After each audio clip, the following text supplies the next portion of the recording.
ምንጊዜም እኔ እውነተኛ ታሪክ መናገር ደስ ይለኛል። ያልሰማሁትንና ያላየሁትን ያልሰራሁትንና ያላየሁትን በወሬ መቀባጠሩ ትርጉም የለውም። እኔ ግን ትክክለኛ እንቅጫል ነው የሰራሁትንና ያየሁትን ለአድማጭ ማቅረብ ይፈልጋለሁ። ነው ማቀርበው ደግሞ አቅርቤም ሳቀርብ በነበርኩትም እንደዛው ነው እና ደስ እንደምትሉኝ ደስ እንደምላችሁ ይገባኛል። የኔን እውነተኛ ህይወት ታሪክ በራሴ ላይ ነው የፈጸምኩትን ልንገራችሁ። እንዳትቀየሙ ግን ሞኝ ነው እንዳትሉኝ። ሞኝ ሆኜ አይደለም። እንግሊዝ ነኝ። እንግሊዟ ተብዬ የሚኖር ሰው ነኝ። ውስጥን የሚያውቅ እኔን ከፈጠረኝ አምላክ በስተቀር ለማንም አልነግርም። ማንም አይሰማም አያውቅም። አድርጌ ከጨረስኩ በኋላ ነው የምነግረው። ለጓደኛ ያቀድከውን እንዳትነግር፣ ነገር ግን አድርጌ ስትጨርስ እቅድህን ንገረው ነው የሚባለው። እና አንድ ጊዜ ቅርብ ዓመት ውስጥ ነው በወጣትነቴ ገና 30 ምናምን አካባቢ ላይ ቤት ለመስራት አቀድኩ። ቤት ለምን አልሰራም ብዬ አስብኩ። ለምንድን ነው የማልሰራው? ሰው ሁሉ ቤት የሚሰራው። ከዚህ ቀደም የነበሩ አያቶቻችን አባቶቻችን ወታደር የነበሩ 5 ብር ደሞዝ እየተከፈላቸው በሰሩት ቤት ተከራይቼ እንዴት እኖራለሁ? እኔ ቤት መስራት አለብኝ። ደሞዝ 5 ብር እየተከፈላቸው እኮ ነው ቤት የሰሩት ብዬ ወሰንኩ እና ቤተሰብ አለኝ። ሞቅ ያለ ጥሩ እንጀራ ይበላለሁ፣ ቡና ይጠጣለሁ። ሞቅ አለኝ እና ውሳኔን በተግባር ለማድረግ ከቤት ወጥቼ መዘጋጃ ቤት ሄድኩ። ቤት ለመስራት ይፈልጋሉ፣ ቦታ ስጡኝ አልኩ። ዘመኑ ጥሩ ነበረና አንዱ ለአንዱ የሚተዛዘን ወቅት ላይ ነበረ። እሺ ቤት ለመስራት አንተ ከፈለግ እኛም ቦታውን ለመስጠት ፈቃደኞች ነን። ከተማ ውስጥ ካለው ቀበሌያት ውስጥ አንተ ክፍት ቦታ አለ የምትል ቦታ ጠቁመንና መሐንዲስ እንልካለን አሉ። እሺ ያልኩና እኔ ማቅበት ቦታ አለ ከተማ ውስጥ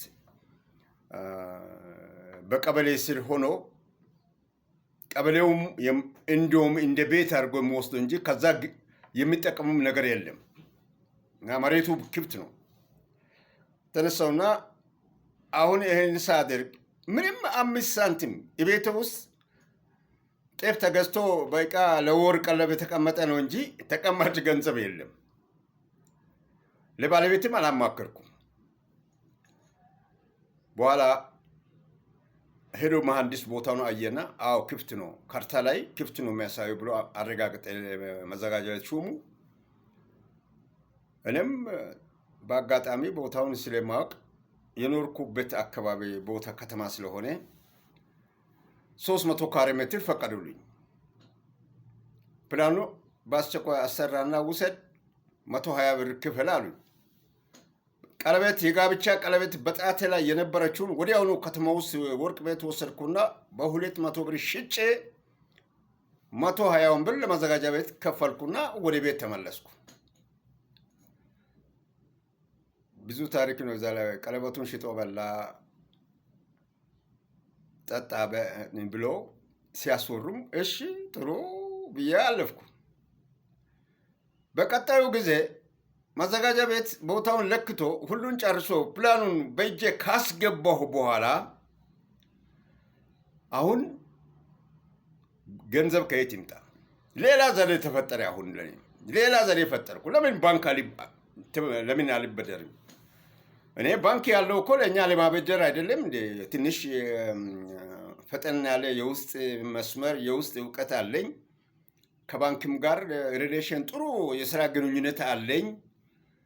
በመስሪያ ቤት በኩል ብዙ የሰራተኛ ደሞዝ የሚወጣበት ባንክ ስለሆነ ሁልጊዜ ሳወጣም ሳገባም በዚህም ላይ የተለያየ ነገሮችን በመስራት በንጹህ ልቦና ማገልገልን ያየው የባንክ ማናጀር ትችላለህ አለኝ። ሄጄ ስጠይቅ የዕድሜህንና የደሞዝህን መጠን የሚገልጽ ከመስሪያ ቤቱ ደብዳቤ ይዘንሃል አሉኝ። ይዘና አለኝ ቢሮ ከመስሪያ ቤቱ ጋር አንድ የሆነ ግጭት ስለነበረኝ ያንን ሊጽፉልኝ አይችሉም ብዬ የተጠራጠርኩ ሄድኩና ረዳት ፐርሶናሉ ሄጄ ሳነጋግረው እንዴ ለአንተ ካልጻፍኩ ለማን ነው የምጽፉ ብሎ ላጣርጎ ዕድሜንና ደሞዝን የሚገልጽ ደብዳቤ ወዲያውኑ ተጻፈና ተሰጠኝ። ወዲያውኑ ባንክ እየሮጥኩ ሄድኩ። እዛው ከተማው ስለሆንኩ አቅዱ እንግዲህ አጀማመርና አካሄድን እንድትረዱ ፈልጌ ነው። በኋላ ባንክ እንዴ አንተ ምን ነው መንገድ ላይ ተንጠልጥሎ ነው ያለው? አንተ ደብዳቤ እንዴት ወዲያውኑ አመጣ አለኝ። የልቤ ንጹህ ቅን አመለካከት ስላለኝ ሁሉም እግዚአብሔር ሊያሳካልኝ ፈልጎ ነው ብዬ እየቀለድኩ ልቱ ከባንኩ ማናጀር ጋር ጥሩ ሰው ነው።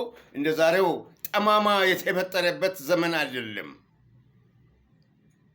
ብሔራዊ ባንክ ቅርንጫፍ እኔ አካባቢ ያለው እጅግ በጣም የዋህ ሰው ልጅ ማደግና መስራት የሚፈልግ አመለካከት ያለው ነው። ጥሩ እንግዲህ በዚህ ቀን ካልኩሌት አድርገን ስንት ላንተ በዚህ በዕድሜህና በደሞዝህ መጠን ምን ያህል ገንዘብ እንደሚያስፈልግ ካልኩሌት አድርገን ገና ያለ 3 ቀን ቀጠሮ ሰጠኝ። በ3ቱ ቀን ቀጠሮ ወስጄ በ3ኛው ቀን ላይ ሲመጣ እንደው አሁን በፕላንህና ፕላን አሰጥቻለሁ። በዛ ወቅት ብድሩን በምጠይቅበት ጊዜ ፕላኑን አሳይቻለሁ። ፕላኑ በእጄ አለ። በአንተ ፕላን መሰረት ቤቱን ለመስራት ይሄን ያህል ገንዘብ ይፈጃል። ቤቱ ፕላኑ ይሄን ያህል ገንዘብ ይፈጃል። ይሄን ያህል ገንዘብ ደግሞ ለአንተ ለመስጠት ደሞዝህ አነስተኛ ነው። ጡረታ እስከምትወጣ ድረስ ቢትከፍል እንኳን 30 ዓመት ይፈጃል። ስለዚህ ይሄ በጣም አስቸጋሪ በመሆኑ ያንተ ቅድመ ዝግጅት ማየት እንፈልጋለን። ያንተን ቅድመ ዝግጅት ካየህም በኋላ ማስፈጸሚያ የሚሆን ገንዘብ በ20 ዓመት ከፍለ የምትጨርስ ይህን ያክል እንፈቅዳለን አሉኝ። እሺ ተዘጋጅቻለሁ፣ ሁሉም አለኝ አልኩ። እዚህ ላይ ነው እንግዲህ ማየት ያለባችሁ። ምንም የለኝም። በቀለበትን ሽጬ ነው 120 ብር ሽጬ ነው መዘጋጃ ቤት ቦታ የሰጠኝ። ምንም ነገር የለኝም። ጥሩሽ ያልኩና ከዛ ወደ ቤት ተመለስኩ። ቤት ውስጥ እኔ እቃ ቤት ውስጥ ገዝቼ ማስቀመጥ ወዳለሁ። ናሽናል ሬዲዮ የሚባል በወቅቱ በጣም በዘመኑ ታዋቂ ቆንጆ ነው። 300 ብር ነው ያን ጊዜ የሚሸጠው።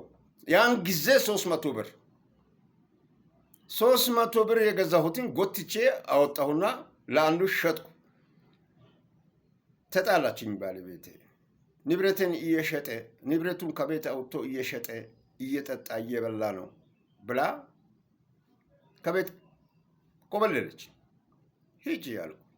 ሂጂ ሲመችሽ ትመለሽ የለም እንደ ለምን ቸገረኝ አልኩና ቴፑን ሽጬ 300 ገዝቼ 10 ዓመት ቴፑን ተጠቅሜ መልሼ 300 ብር ሸጥኩ። ሲቀናኝ ነው 300 አይደለም 10 ያኔ 300 ብር እጅግ በጣም ብዙ ገንዘብ ነው። 300 ብር ይዤ ወጣሁና አንድ ቦታ ላይ አምራቾች ህብረት ሰላም ማህበር ጽሕፈት ቤት ሄድኩ። ባህር ዛፍ የሚሸጥ ነበረ። ሄጄ አመለከትኩ። ግብርና ፈቀደልኝ። ከግብርና ደብዳቤ ይዤ ሄድኩ። 3 ባጆ በ300 ብር ተፈቀደልኝ።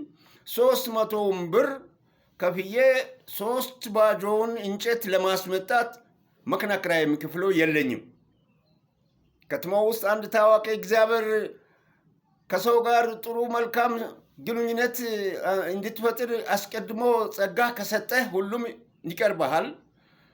በጣም እግዚአብሔር የባረካቸው ቤተሰብ አሉ። ከተማ ውስጥ ስማቸውን በክቡ አላነሳም፣ በደግ ነው የማነሳው። ባነሳውም ደስ ይለኛል። ግን እንደዚህ ያለ ሁኔታ ከዚህ በፊትም ተናግሬያለሁ። ተነሳውና ሄጄ አባወራውን አነጋገርኩ። እንዲህ አይነት ዓላማ ይዣለሁ፣ እንዲህ ቤት ለመስራት ፈልጌያለሁና እስቲ እባክህን እንጨት አለ ገዝቻለሁ። እንጨቱንም ከእንዲህ ያለ ቦታ ላይ ባህር ዛፉን እንዲያጋግዙልኝ ከዛ በኋላ ገንዘቡን ከባንክ ያስፈቀድኩ ገንዘብ ስላለ አውጥቼ እሰጣለሁ አልኩ። ወዲያውኑ ፈቀደልኝ። እግዚአብሔር ይስጣቸው። ቤተሰቡን አማክሮ ፈቀዱልኝ። ቤተሰቡ በነጋታው 3 ባጆ እንጨት ካለበት መሬቱ ላይ አምጥቶ ዘረገፈ። እንደ ተአምር ነው። ወርም አይደለም 2 ወርም ቆይቼ አይደለም፣ በአንድ ወር ውስጥ ነው ይሄን ሁሉ የሚሰራው። እግዚአብሔር የሚሰራልኝ ስራ ነው የምነግራቸው። እኔ ደግሞ እንዴት አቅጄ እንደተነሳው ከማንም ጋር ሳልናገር ነው የምንሰራው። ይሄን ምንድን ነው የሚለው ህዝብ በአካባቢው ላይ በጣም ሀብታሞች ቁጠባ ቤቶች ክልል ያለበት ስለሆነ የመንግስት ገንዘብ የዘረፈ መንግስትን ገንዘብ ከልጅነቱ ጀምሮ ዘርፎ ያጠራቀመው ነው ማውጣት ጀመረ ያሉ ሰማሉ። ጓደኞቼ አብረው የሚበሉ ጓደኞቼ ሁሉ ሲያሙኝ እየሰማሁ ዝም። እግዚአብሔር ይስጠው 3 ባጆ አምጥቶ መሬቱ ላይ ካራገፈ በኋላ በተመራው መሬት ላይ ከተራገፈ በኋላ አሁንም እንጨት አምጥተህልኛል፣ የእያንዳንዱም ባጆ እንደሚከፍል የዋጋው እንደሆነ የታወቀ ነው። አሸዋና ድንጋይ 3 ባጆ 6 ባጆ መሬቱ ላይ አምጥቶ እንዲያራግፉልኝ ይዘዛል አዘዘ። ሳምንት ባልሞላው ጊዜ ውስጥ በቀኑ 3 ባጆ በ2 ቀን ውስጥ 6 ባጆ ድንጋይ 3 ባጆ አሸዋ 3 ባጆ ተራገፈ። መሬቱን በሙሉ ዋጠ። ማቴሪያል ባንክ ሄድኩና ገንዘቡን ለማስፈቀድ ለማውጣት ባንክ ሄጄ ዝግጅት ተዘጋጅቻለሁ እኮ እኔ ስራውን ለመስራት እንደው ብዬ ስል መኪና ያዘና ዝግጅትን ለማየት እንሄዳለን። አሁን ፈተና ውስጥ ገባሁ አይደል ያልኩና ይዤ መጣሁ። መሬቱ ላይ ሳይ ደነገጠ። ራሱ ባንክ ማናጀር ደነገጠ። ባንክ ማናጀሩ አንተ እኔ ያክል ዝግጅት አለህ እንዴ አለኝ። አዎ ተዘጋጅቻለሁ እኮ ሰው ቤት ሰርቶ ሲኖር እኔ ሰርቼ ለምን አልኖርም ብዬ ተዘጋጅቼ ነው አልኩ። ከዛ አሸዋውን ድንጋዩን እንጨቱን አየና ቆርቆሮ የት አለ አለ ቆርቆሮ አለ ጓደኛ ቤት ከምር ያለው ምክንያቱም ገዝቼ አስቀምጫለሁ አልኩ። የት አለ እንዲህ ያለ ከተማው 2 ነው ወርታችን አሁን ስናገር የሚያውቁኝ ሰዎች ከተማውን ያለበት ሁኔታ ያውቃሉ። ጓደኛ ቤት ይዤ ሄድኩ። ነፍሱን ይማረውና አሁን ሞቷል። ጓደኛ ለራሱ ሊሰራ ገሶ ቤት ልጆቹ ላይ ያስቀመጠውን ዘው እየገባው ቢጠራ እሱ የለም ሚስቱም የለችም፣ ህፃናት ብቻ ነበሩ አሉ። ባንክ ማናጀሩን ይዞ ገባውና ቆርቆሮ የተከመረው ነው ሳየው 880 ቆርቆሮ አለ ያው ገዝቼ ቁጭ አድርጋለሁ አልኩ። እየሳቀ ባንክ ማናጀሩ ይሄን ይዞ ባንክ ሄዶ የተፈቀደልህ 7000 ብር ነው ኢትዮጵያ ብር 7000 ቀላል አይደለም። ዛት 7000 ብር ነው። ይሄንም ማስፈጸሚያ ነው የተፈቀደው። 20 ዓመት ነው ከፍለ የምትጨርሱ። በወር 50 ብር እየከፈልክ 20 ዓመት ይከፍላል ያሉ። እሺ ያልኩ።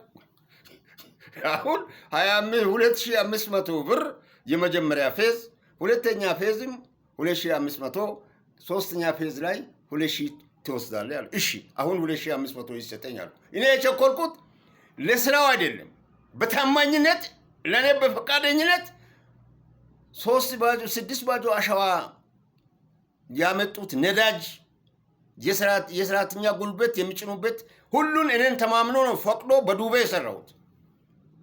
ተሰጠኝ 2500። ወዲያውኑ መጣሁና ለአሸዋውና ለድንጋይ ለጫኑበትና ላቀረቡት ድርጅት በጣም እግዚአብሔር ለባረከው ሰው ቤቱ እግሩ ላይ አመስግኜ ገንዘቡን አስረከብኩ። በጣም እምነት አለብኝ። እንደውም ጨመረብኝ እምነት በኔ ላይ። እኔ ከተማው በሙሉ በኔ ላይ ይናገራል። ዝም የጠፋችውም ባለቤት ሰው ከእኔ የማላውቀው ገንዘብ ከየት አምጥቶ ነው ይህን ስራ የጀመረው? የባለቤቴ ዘመዶች በሙሉ እሱ ቤት ስራ ጀምሮ የለም ለአንቺ እንዴት ከቤት ይወጣልሽ ብሎ ሲወቅሷት ወደ ቤት ትመለስና ከየት ነው ገንዘብ ያመጣው? የለ እኔ ገንዘብ ነኝ ራሴ እግዚአብሔር ይሰጠኛል። ሆድ ብቻ ስበላ ኖርኩ። ሆዴ አልጠግብ አለ። ሆዴ እኔ በቃ ማት ነገር አምጥቼ ቤት አስቀምጣለሁ፣ አንቺም ለሌላም እየሰጠሽ ባዶ ይንቀረው። ተበድረም ቢሆን እኔ ቤት ብሰራ ይሻለኛል ብዬ ነው። ሰው ጎረቤት ሁሉ በጣም አደነቀኝ። ሰራው። ቤቱን መጀመሪያ ገንዘቡን ስልጨርስላቸውና 2500 ብር ከፋፊል በላይዳ ከጨረስኩ በኋላ ከተማ ውስጥ ጓደኞች አናጦች አሉ፣ ግንበኞች አሉ። እግዚአብሔር ጥሩ ግንኙነት ሰጥቶኛል።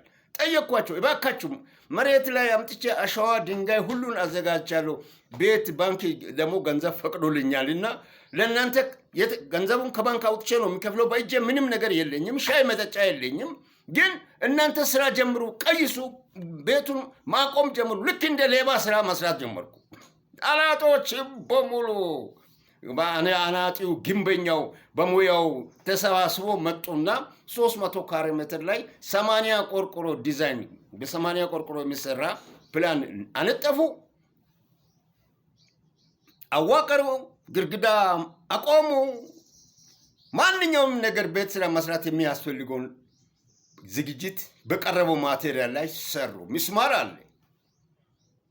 ምስማር ብቻ ነው ማከፋፈያ። ከማከፋፈያ ትንሽ ገንዘብ አምጥቼ 4 ፓኬት የገዛሁት እኔ የማውቀው ከባንኩ ውጪ እና ከዛ አሁን ግድግዳው ቆሞ ከላይ ጣራው ከተዋቀረ በኋላ እንጨቱ ሁሉ የግድግዳው የማገሩ የወራጁን በትክክል አሰልቼ ነው። እኔ ደግሞ ከዚህ በፊት በኮንስትራክሽን ስራ ውስጥ በመስሪያ ቤቱ ሰርቻለሁ። አንድ ቤት ምን እንደሚያስፈልግ ከምስማር ጀምሮ ያለኝን ካልኩሌሽን አውቃለሁ። አናጦች በ2 ቀን ውስጥ ቤቱን ተረከቡ፣ አቆሙ። ባንክ ሄድኩ። አሁንም ገንዘብ አወጣለሁ እንዳትል አለኝ። አወጣለሁ። እኔ ስራውን እኮ በደቦ ነው የማሰራው። በደቦ እያሰራው ነኝ። ህዝቡ በሙሉ ተሰማርቷል። እኔ ወር 2 ወር 3 ወር አመት የምቆይ ቤት አይደለም የማሰራው። ሸክላ ወይም ድንጋይ ቤት አይደለም የማሰራው። እንጨት ቤት አይደለም የማሰራው። ጓድ ነው የዛን ሰዓት ነገር ነው።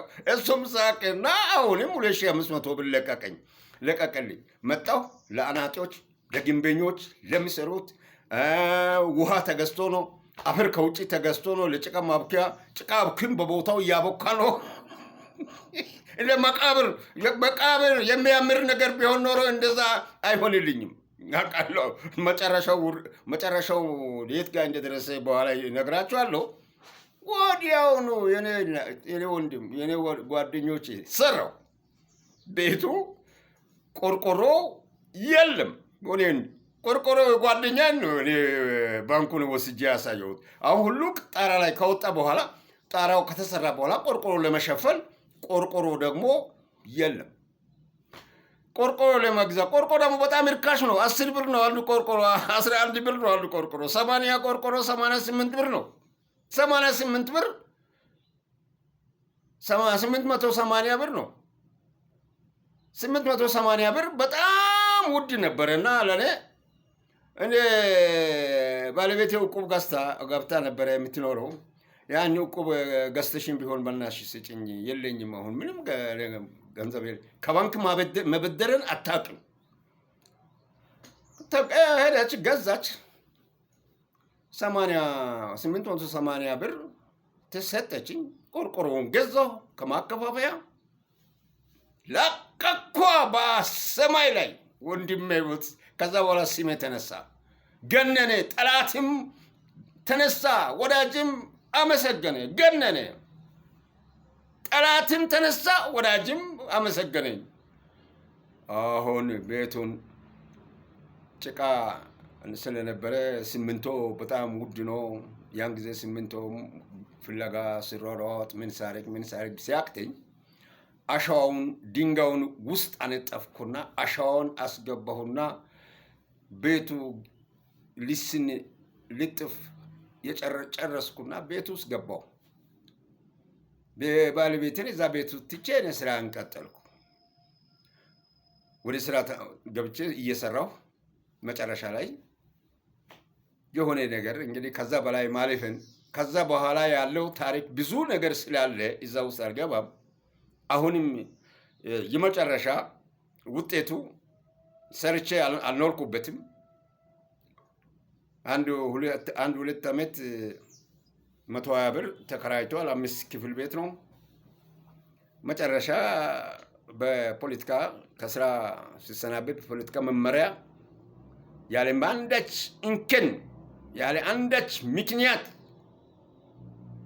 ጠቅላይ ፍርድ ቤት ውሳኔ ሰጥቶ ከወንጀልም ከፍታበርም ይህ ሰው ንጹህ ነው ብለው ውሳኔ ጠቅላይ ፍርድ ቤት እስከሚሰጥ ድረስ የተደረሰበት ጉዳይ ነው። ከዛ በኋላ ያው 10ኛ ስርዓተኛ አዋጅ ቁጥር 6468 መሰረት የሁለት ዓመት ተሟግቼ መመለስ እንደማይቻል ህጉ ስለሚል ለቅቄ ስኖር ከስራ በመውጣቴ ይሄን ቤት ባንክ በትንሽ ገንዘብ 20 ዓመት ገና 10 ዓመት ነው የከፈልኩት። 10 ዓመት ውስጥ የከፈልኩት የወሰዱት 7000 ብር ነው። 10 ዓመት 50 ብር የከፈልኩት ገና 7000 አልደረስም። ገና ቀሪ 3000 ነው የከፈልኩት 10 ዓመት ውስጥ 3000 ነው የከፈልኩት። 20 ዓመት ውስጥ የሚከፍለው እነሱ ከነትርፉ ካልኩሌት አድርጎ አስቀምጧል። በ20 ዓመት ውስጥ የሚከፈለው 50 በ20 ሲታባዙ እንግዲህ ሊታውቁ ትችላላችሁ። ወደ 12,000 ነው የሚሆነው። 5,000 ትርፋቸው እዛ ውስጥ አለ። ስለዚህ ትርፋቸውንም አሁን ቤቱን ገንዘብ ከፍዬ እኔ ደግሞ የቤቱ በየወሩ መክፈል ካልቻልኩ ደሞዝ ስለቆመ ባንክ በሐራጅ ወለድ በላዩ ላይ ተጨምሮ ነፃ ነው የምወስደው። እንደዛ ከመሆን ብዬ ወንድሞች ከአንድ ደላላ ጋር ተነጋግሬ የቤቱን ዋጋ አስቀድሞ የባንክ ዕዳ ያለብኝን ቢከፍልና በጋዜጣ ስሜ እስከሚዞር ድረስ ባንኩ ፕላኑ ባንክ እጅ ስላለ ብዬ አነጋግሬ አዎ እንግዲህ ጥቅም ያለው ጥቅም ፈላጊ ስለሆነ የለፋውትን ልፋት አይደለም። ወርቅን ሽጬ መሬቱን የተመራሁት አይደለም። ሬዲዮን ሽጬ እንጨት የጫንኩት አይደለም። የሰው እርዳታና የተለያየ ነገር የጨመረ አይደለም። ከባንክ የወሰድኩትን 7,000 ከፍላለሁ፣ በ7,000 ቤቱን ይገዛለሁ አለ። እኔ 7ቱንም ሺህ ላላ ቢወስድ 10 ዓመት የከፈልኳት 3,000 ነች። 7,000 እንደገና ለባንኩ ነው 4,000 መልሼ ለባንኩ ነው የሚሰጠው። ስለዚህ ያችን ምስጢር የሚያውቅ ድክመትን ደካማ ጎንን አገኘና ብለው በ7,300 ካሬ ሜትር ላይ 80 ቆርቆሮ ቤት ወሰደ። ከባንክ የባንኩን ዕዳ ልማት ባንክ ወስጄ ከፈልኩ። እስካሁን ድረስ ልጅ እንደሞተብኝ ያን ሁሉ ለፍቼ እስካሁን ድረስ እግዚአብሔር መቼ ይመስገነው አልጣለኝም። ከቤቱ ነፃ ሊውጣ እንጂ 10 ሳንቲም ኢትዮጵያ ገንዘብ 10 ሳንቲም ዕዳ ሳይኖርብኝ ከሀገሬ ለስደት ሲወጣ በፌደራል አቃቤ ጠቅላይ ፍርድ ቤት ፊት ተንበርክኮ እስከሚወርቅ ድረስ በውሸት ክስ አሁን ዛሬ ሰፍቶና ከፍተኛ ደረጃ ላይ ደርሶ ሐሰት ክስ እየተመሰከረ ሰዎች የሚጉላሉትን መጉላላት ሳሳይኝ እግዚአብሔር በአንድ ቀጠሮ ጠቅላይ ፍርድ ቤት በእኔ ላይ የመጣውን መዓት በሙሉ ከኔ ላይ በእውነቴን ነው እግዚአብሔር ከኔ ጋር እንዳለ ከዛን ጊዜ ጀምሬ ነው ያወቅኩት። ይሄንን ውሳኔ ስንሰጥ ይህ ሰው በኢትዮጵያ ውስጥ ከወንጀልም ከፍትሐብሔርም ነፃ ሰው ነው። ኢህአዴግ ፍርድ ቤት ነው ይሄን ለኔ የፈረደልኝ። ያሁን ወይም የፖለቲካ ድርጅት አባል አይደለሁም። የኢህአዴግን የሚቃረን የፖለቲካ ድርጅት አባል ነኝ። እውነተኛ ሰው በመሆኔ ትክክለኛ መሆኔ ያለ የህግ ጠበቃ ሳይኖረኝ በራሴ በአንድ ቀጠሮ በዚህ ጉዳይ ላይ አንተ ትከራከራለህ ወይስ ጠበቃ የመንግስት ጠበቃ ይቁምል ስል እኔና እውነት እግዚአብሔር አብረን እንቆማለን። ፍርድ ቤት ጠበቃ አልፈልግም ብዬ በአንድ ቃል ነው ሁሉም ደምስሼ እግዚአብሔር እንደዚህ ፈክቼ በሰላም መኖር እንድችል ያደረገኝ አምላክ በአንድ ልቦና ተነስቼ እግዚአብሔርን እያመሰገንኩ ለእግዚአብሔር ያለኝ ፍቅር ብቻ ሳይሆን እምነት፣ እውነት፣ ውሸት አልወድም። ድምፄ በጣም የሚጮኸው ውሸታም ቢሆን በጆሮ ውስጥ ስናገር ሰው በጆሮ ውስጥ ትንሽ ስናገር አይሰማኝም፣ አይገባኝም። ሌባ አይደለሁም። ቀስ በደንብ ተናገር፣ ግልጽ አድርገህ ተናገር። የሌብነት ንግግር እኔ አልወድም፣ ወይም የሆነ ሹክሹክታ ንግግር እኔ አልወድም። ምን ይጠቅምሃል? ተንኮል የምትናገር ከሆነ አትምጣ እኔ ጋ ነው የምለው። እግዚአብሔርም እኔን ይመክረኛል። በተንኮል አቅጣጫ የሚመጣውን ሰው ግንባሩ ይነግረኛል። እግዚአብሔር ከዚህ ሰው ጋር አትናገር ይለኛል፣ እዚህ ሰው ጋር አትቅረብ ይለኛል። እግዚአብሔር ከመጀመሪያ ከጥንት ጀምሮ ከልጅነቴ ጀምሮ መክሮኝ በዛ ነው እንደዚህ አይነት ደረጃ ደርሼ አቅጄ ተነስቼ ተጠቃሚ ያልሆንኩም እንጂ እቅዱን ፈጽሜያለሁ። ከኔ በ7,000 ቤቱን በሐራጅ የወሰዱ ሰውዬ አሁን ይኖርበታል ወይ ይኖር ይሞት አላቅም። እኔ ግን ቤቱ ውስጥ እየኖርኩ ለመሞት ደርሼ ነበር። ብዙ ነገሮች ስለሚቀር ቤቱ በጣም የሚቀረው ነገር ስላለ እንደ ሌሎቹ ለመሆን አቅሜ ስላልፈቀደ ያለ አቅም ተነስቼ እንደዚህ በመሆኔ አንዴ አስቦ የተነሳ ሰው በሐሳቡ እርካታ ያገኛል፣ እግዚአብሔርም ይረዳዋል። ሐሳቡን ፈጽሟል። ጥሩ ባይሆንም ሐሳቡን እግዚአብሔር አስፈጽሞታል። እኔን አስፈጽሞኛል አውቃለሁ። እና ይሄ ነው እውነት። እኔ አሁን የምናገረው ንግግር አሁን የምናገራቸው ቃላቶች እኔን የሚያውቁ ሰዎች ያውቃሉ፣ የሰራሁትንም ስራዬን ያውቃሉ። በዛ ምክንያት የተነሳ መከሰስንም ጭምር የሚያውቁ አሉ። እነሱ በኔ ላይ ሲነሱ የነበረው ሁሉ ሞቷል፣ አልቋል። እግዚአብሔር የተመሰገነ ይሁን። እኔ ያለው አሉ እነሱ ሞቷል። በ19 ዓመት ውስጥ አንድም የሉም፣ ሁሉም የሉም። እኔን እግዚአብሔር አኖሮኛል። ተመስገን አምላክ እያልኩ ነው የምኖረው። ውሸት እንዳታወሩ፣ ውሸት እንዳትናገሩ፣ ምቀኛ ለሰው አትሁኑ። ከሰው ኋላ ባክባቲ ባይቲንግ ኋላ ሐሜት፣ ወንድ ልጅ ኋላ ሐሜት አያስፈልግም። ወንድ ልጅ ባክባይቲንግ ኖ ባክባይቲንግ፣ ፊት ለፊት ተናገር። ለምን ይሄን እንዲያደርግ ለምን እንዴት ታደርጋለህ ብለህ ጠይቀው፣ ወይ አንተን ይጠይቅህ እንጂ ከኋላ የሚያማ ወንድ እግዚአብሔርም አይወድም። እግዚአብሔርም አይወድም። ሐሜትን እግዚአብሔርም አይወድም። ከሰው ተጠንቀቅ። የኛ አዳም ዘር ሰው የሆን ከሰው ተጠንቀቅ፣ ከሰይጣንም አይደለም። ሰይጣን በሰው ነው ወደ አንተ የሚመጣው። ሰው የሆን ከሰው ተጠንቀቅ። ልቦናህን ክፍት አድርገህ ሰውን አታስገባ። የእግዚአብሔር መንፈስ ያለብህ ከሆነ ከእግዚአብሔር መንፈስ ውጪ ሌላውን ተው፣ ትርፍ ዕቃ ነው።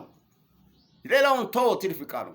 ይሄን ዛሬ በግልጽ የምናገረው አድርጌ ያለፍኩበትን ስለሆነ የተጠቀምኩበትን ስለሆነ ተጠቅመም እስካሁን ድረስ በህይወት ለመኖር የበቃው ስለሆነ ማጨረብር ቢሆን ኖሮ የአንዱን ወደዚህ የአንዱን ወደዛ እንደዚህ ያልኩ ያምታታሁ የሚኖር ቢሆን ኖሮ እኔ አልኖርም በህይወት። በእውነት ጓደኞቼ እንዳለቁ እኔም አልቅ ነበረ።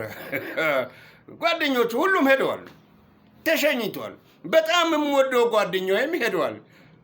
እንደው ከጓደኛዬ በስተጀርባ ደግሞ ጓደኛ የነበረውም ሄደዋል። እኔን አስቀምጧል። አሁን እኔ ተቀምጫለሁ አለሁ። አሁንም እንደምኖር እርግጠኛ ነኝ።